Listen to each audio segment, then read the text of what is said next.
Hello guys, good afternoon. আজকে আর morning থেকে শুরু হলো না, কারণ আজকে অনেক বেলা হয়ে গেছে আর সোজা গিয়ে পৌঁছে গেছে এখন মামার বাড়ি।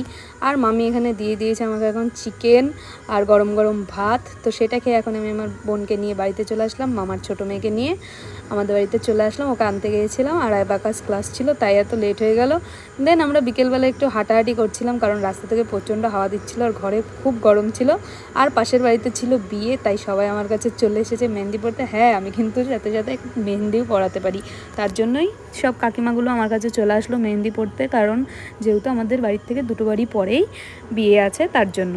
দেন আমরা 3 বোন একটু রেডি হয়ে গেলাম। এখন রেডি হয়ে আমার একটা স্টুডেন্টের বাড়িতে আছে কালী পুজো আজকে, তো সেখানেই আমাদের নিমন্ত্রণ আছে। তো আমরা এখন সেখানেই যাব। দেখো আমরা সুন্দর করে সেজে গুজে নিয়েছি, আর ওকে বলছে আমাকে দেখা যাচ্ছে না, তো ও বলছে আমাকে দেখা যাচ্ছে না, তাই সবাইকেই সুন্দর করে দেখিয়ে দিলাম।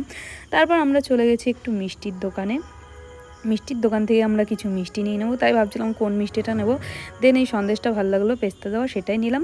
আর দেখো এই যে আমার স্টুডেন্ট আর আমাদের এখন প্রসাদ দিয়ে দিয়েছে। আর এত ভিড় ছিল যে মাকে ঠিক করে দেখাই যাচ্ছিল না। তারপর দেখো তোমাদের সাথে দেখিয়ে দিলাম মাকে, কত সুন্দর লাগছিল।